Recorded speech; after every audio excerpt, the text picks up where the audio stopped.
Hello and welcome back to this week's episode of the Intuitive Writer podcast and YouTube show. I'm your host, apocalypse author Camille Picott.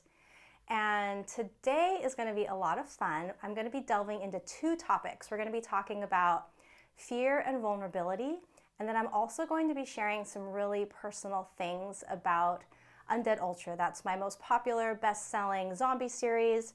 And yeah, I'm going to be sharing some things I have never shared with anybody. And honestly, I've done interviews about the book before, and when people have asked me certain questions, I've either upright lied about them or I've just completely beat around the bush, because until today I never really felt comfortable sharing them.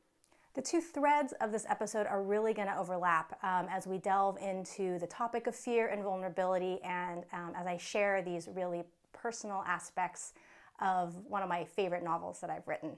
So without any further ado, let's jump in.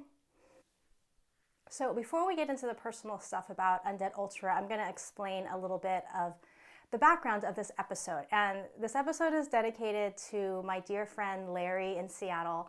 Larry is one of my biggest fans, and we've become friends over the last couple of years. And I have been known to send Larry emails and say, hey, I need ideas for topics to talk about. And he's so awesome. He always has a ton of ideas, and he's always willing to share them with me. And he actually gave me the idea for this episode. So Larry, I just want to say thank you, and I'm dedicating this episode to you. Thank you for being such a dedicated fan and a friend. I really appreciate it. When I first asked Larry, hey, I need some help, I need some ideas for some episodes, he came back and he said, what if you talk about vulnerability? And vulnerability is definitely something that I do touch on the topic a lot. If you go back and listen to older episodes, there's a lot of vulnerability that I bump up against when I record these episodes, because they are very personal in nature, and I share a lot of things that I'm not 100% comfortable in sharing. And if it's one thing I've learned about vulnerability, is it's something that really manifests in my life, and I suspect it manifests in a lot of people's life as fear. And fear it's a very powerful, subtle energy that does very powerful work in the world. And what I've noticed is that fear is like that shady politician, that works the room, makes friends with everybody, gets you comfortable, and will subtly, worm his way into the driver's seat one way or another. And that's really my experience with fear. Is it's this force in my life. It's this energetic force that wants to drive the bus, and it wants to be the boss, and it will go to great lengths to have that position in my life. And I'm just going to give you an example of what it's like for me to experience fear driving my bus, and fear dictating my actions and my words. And I'm going to use an example from my writing life. Fear is a pretty powerful force in all aspects of my life, but I'm going to focus it on the writing for this episode. For many years, I had a lot of fear, actually up until very recently, about visiting the Amazon sales page for my different books. And, on a surface level, you might think, well, that's weird. Like, A, wouldn't it be kind of cool to see your book for sale on Amazon and check it out? And B, what's there to be afraid of? Well, I had a lot of fears around checking the Amazon page. And one of them has to do with the star ratings. And I was one of those kids, when I was 10 years old, I decided I had to have straight A's. So very much that overachiever mentality, and for better or for worse, I got really focused on that goal, and everything I did revolved around getting straight A's, whether that meant skipping out on football games, skipping out on having a fun adventure with my friends. I sacrificed everything in the name of grades. And that was my choice. But there's still very much that little kid in me that wants to get straight A's. And there's definitely a subconscious link between, the star ratings of my book and this little kid that lives inside of me that really wants to be like that perfect student. So there's always just been a lot of fear around not checking my Amazon pages. And I tell you, for an author, there is a wealth of information on those Amazon sales pages. You can track your ranking within the Kindle store. You can see which categories you're popping up in. You can see, readers that like your books. You can see books that other people read, other authors who like you, they read this author. You can read your reviews. You can see what people like and don't like about your books. There's just a wealth of information. And for so long, I avoided going to those pages because I was afraid, because there was this little kid that was inside of me that was terrified to look at my Amazon page and I guess see my grade, for lack of a better word. And I had some not so great things happen as a result of me subconsciously letting fear drive the bus. And I wasn't even really aware at the time that fear was driving the bus. I just knew I felt really uncomfortable and anxious, and so I just didn't do it because it didn't feel comfortable. But I had a couple things happen. I had several of my Undead Ultra books, the formatting, for whatever reason, it went wonky. And all the sentences ran together and all the paragraphs disappeared. So when readers went to my landing pages, they just got this solid block of text for the book description. And I'm sorry, who wants to read a solid block of text? There's a reason we use indents and spaces and paragraphs. So they look terrible. And luckily I had a man who's helping me with some of my ad work. He sent me an email and he's like, hey, did you know that your formatting was off? And of course I didn't, because I hadn't been checking. And then I had another book. It was the second book in Zombie-nist Invasion. I forgot to upload the book description, straight up forgot to upload it. And because I didn't make it a regular practice to check my Amazon pages, I had no idea.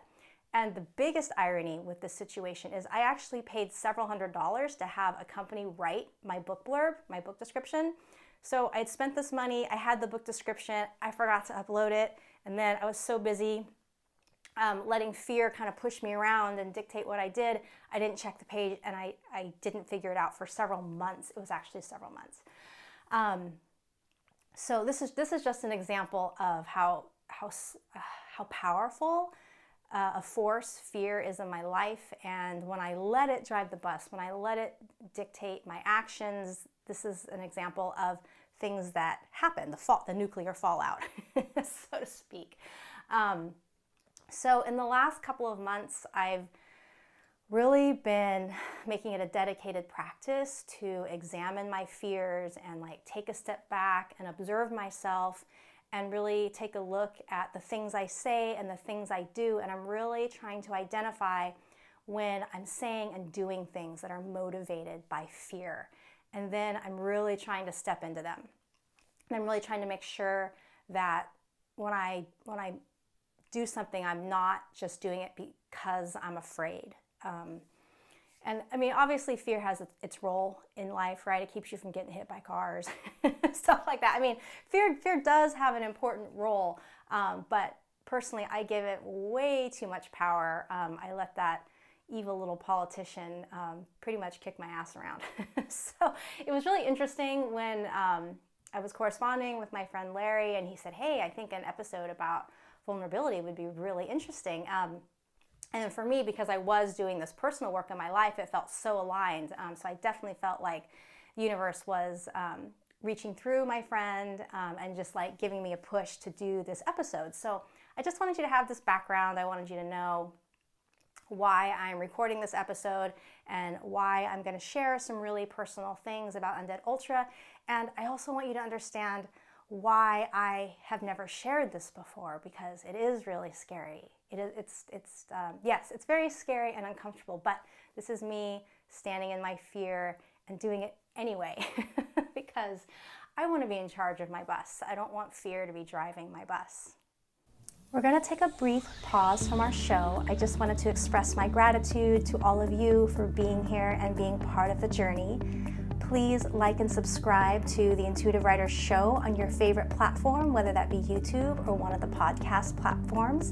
And if you are on YouTube, please hit that notification bell so you can be notified when new episodes go live. And if you'd like to support me, please consider buying and leaving a review of any of my novels, which can be found on Amazon and Audible. And also consider joining my monthly Patreon team. It's $5 a month. I host monthly live chats where you can join me and ask any questions that you'd like. And I also have other goodies that I post monthly for my members. Thank you so much for being here. I really appreciate it. And let's get back to the show.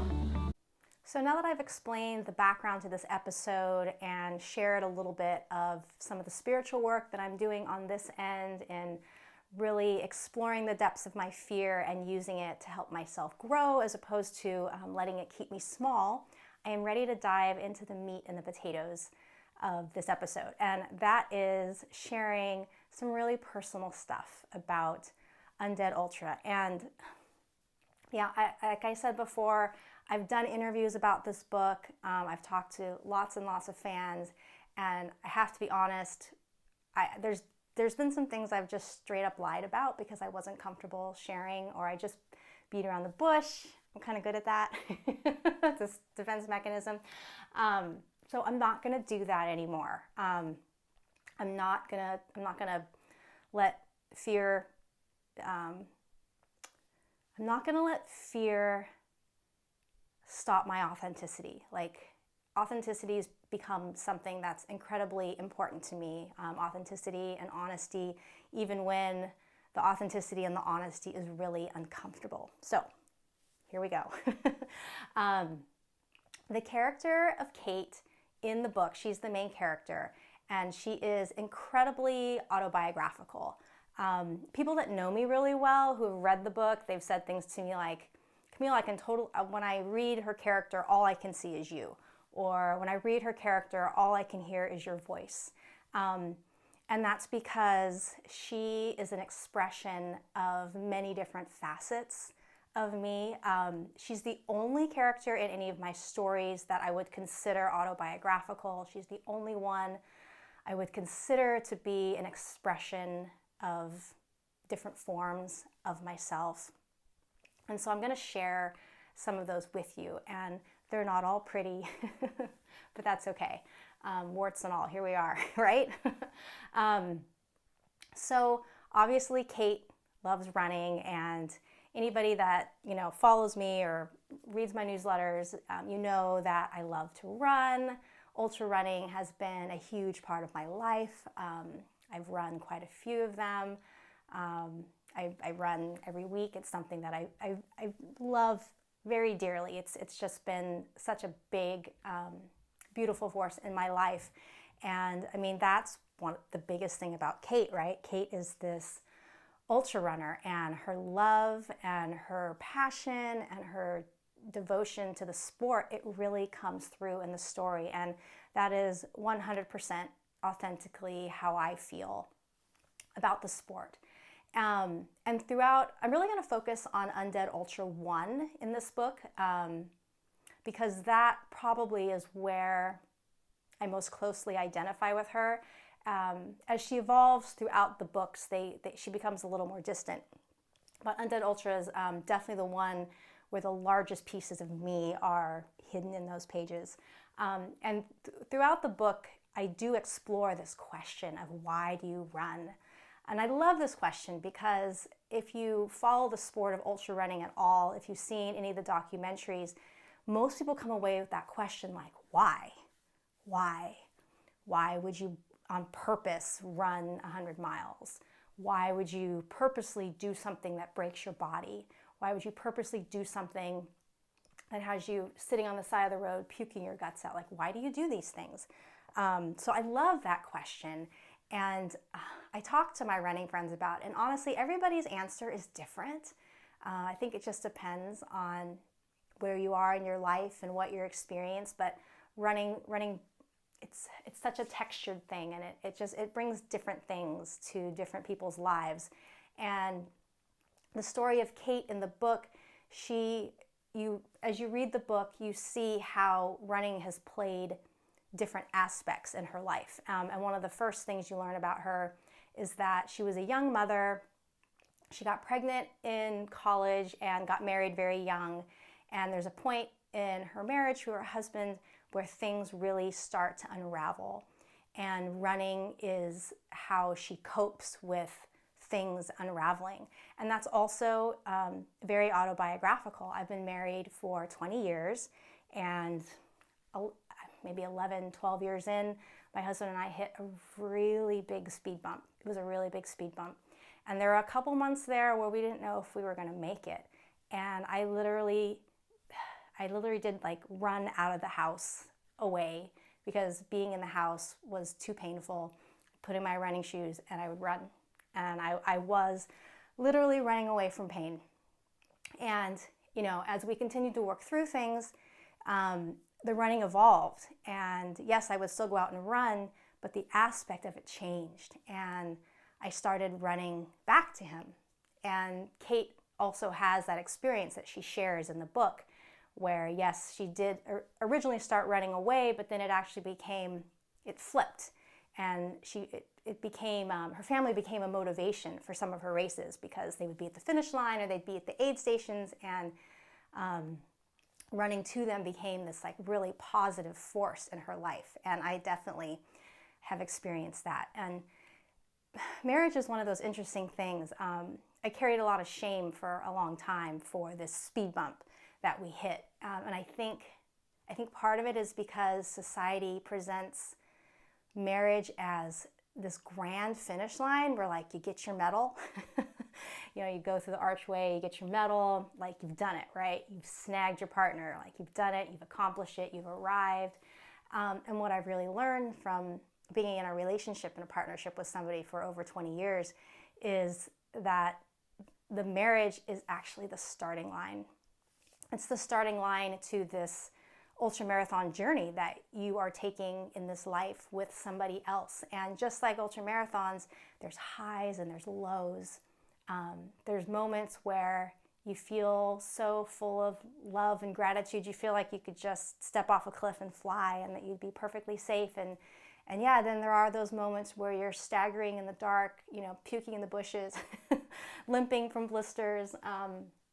But you keep going, and that's very much been my experience of this partnership. And it's been a pretty beautiful experience, because if we hadn't have had our rock bottom, what that rock bottom really gave us was this opportunity to grow individually as people and to grow as a couple. And it, looking back, hindsight being 2020, it really gave us the strength for some challenges that came up later in life, things we had no control over that were really hard. And because we had done this work, we'd done our training runs, I guess, so to speak, for using the ultramarathon metaphor, it really gave us the strength to deal with some hard situations that came up in other times of our life. So I also carry a lot of gratitude for that speed bump, and I tried to express the gratitude for that bump in the book. Because I do believe, whether it's marriage or anything else in your life, sometimes the hardest things that you encounter are the things that I end up being the most grateful for, because they did help me grow and expand in some way. Another part of the book that was very autobiographical was the time Kyle actually dies. I guess I should have mentioned there's spoilers. There's so many people that have read the book, I'm not really worried about giving spoilers. So if you haven't read the book and you're worried about spoilers, I guess pause the episode.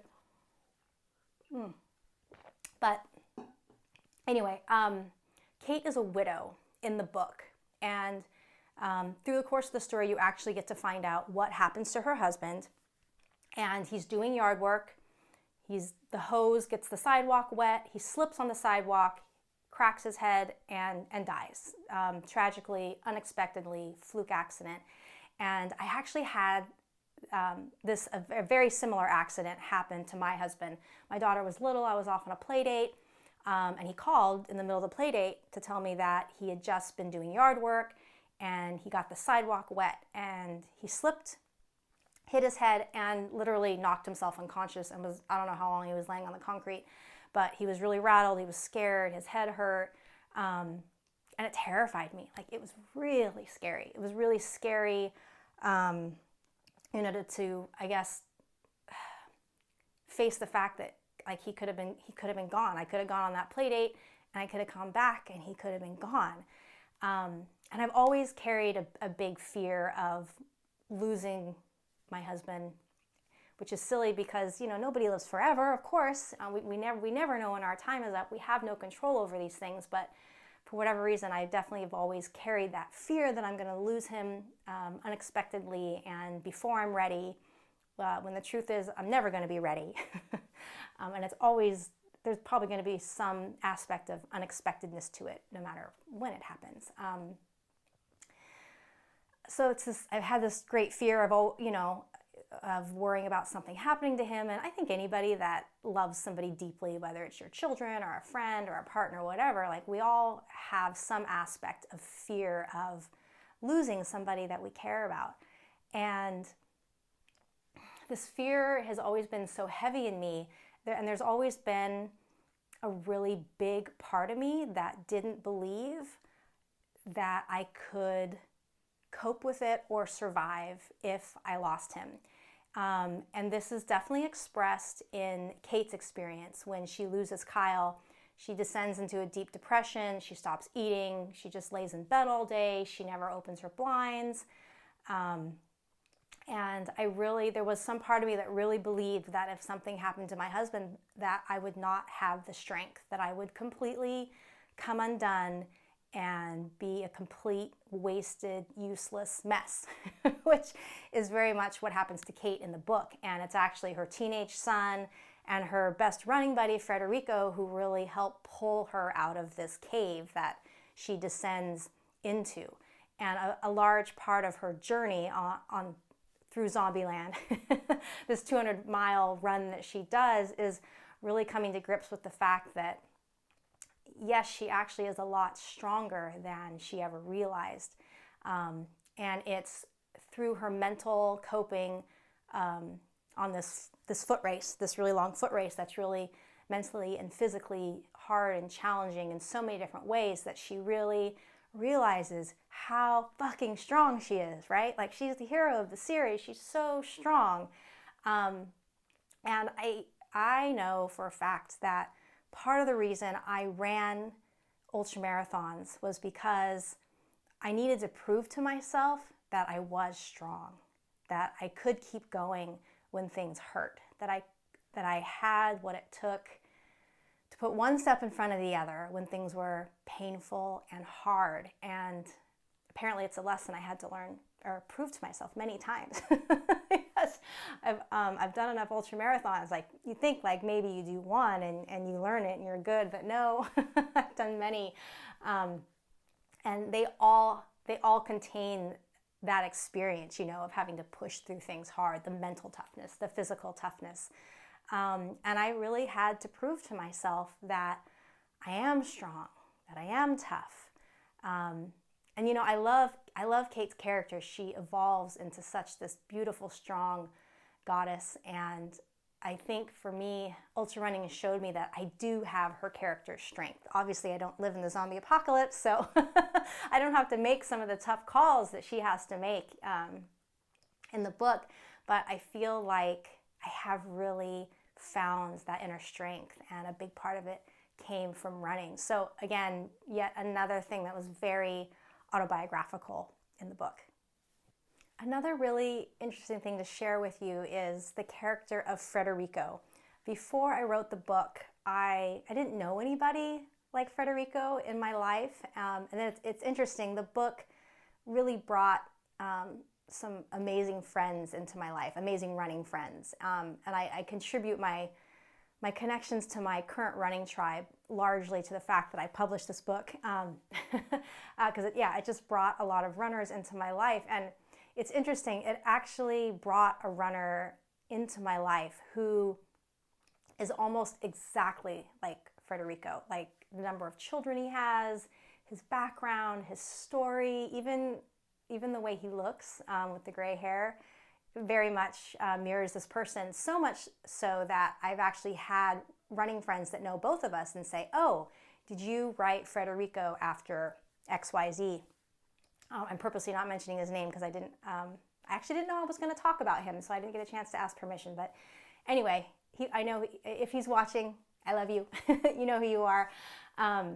So that was really interesting because, I created this character, and then a man so almost identical to him in so many ways came into my life and became a really important friend. And in some ways I feel like I wrote him into my life, and we've even talked about it, like in some way this book brought us to each other, and on the characters in this book, it's us. I can totally see the two of us in the zombie apocalypse doing something like this together. I hope you've enjoyed hearing some of these behind the scenes personal stories about Undead Ultra and about Kate and Frederico and Kyle and me. I hope you've enjoyed hearing that. And I wanted to talk a little bit more about fear because I've touched on it so much in this episode. So I really wanted to invite everybody else out there to do this exercise with fear. Give yourself permission to kind of take a step back and observe yourself and see if you can witness moments where this force of fear is driving your bus and it's dictating your actions and your words, and you might really be surprised to learn some things about yourself. And I actually have a fear mantra, and I thought it would be nice to share it with you guys. If it resonates, maybe you can use it. I say mantras once or twice a day. And they shift. Every couple of months they shift depending on what new lesson I'm integrating, what new teaching I'm bringing into my life. And right now, like I said, it's fear, clearly. So the mantra that I have been using recently goes like this. Fear is my compass. I stand in fear. I follow fear more deeply into myself. And fear is feeling excited and ready. And that last one, I actually have to give credit to my zombie twin, Nick Clausen, over in Denmark. He gave that one to me, and I love it. So I added that to my mantra. So yeah, I invite you to use the mantra. I invite you to examine your own fears and see what you can learn, see how it's holding you back, see where it might actually be an invitation to grow and spread your wings. And the cool thing about fear is when you give yourself permission to stand in it and do things that are scary, it's like the prison doors being thrown open. I haven't realized how much of my life has been caged because of all these various fears that I've held. So it really is freeing. So I'll say the mantra one more time. Fear is my compass. I stand in fear. I follow fear more deeply into myself, and fear is feeling excited and ready. Just wanted to thank everyone for being here and witnessing me and being a part of my stories and my writing life. I very much appreciate every single one of you. I'd love to hear from you. If you've listened to this episode, you can drop me an email at hello@camillepicott.com. You can leave a comment. On the YouTube, I try to check those. I forget, honestly, email's the best way, or you can message me on Facebook. And on Facebook, I'm at author C. Picott. You can follow me there. And yeah, I just wanted to extend my gratitude to all of you for being here. And I will see everyone at the next episode. So until then, take care. Bye.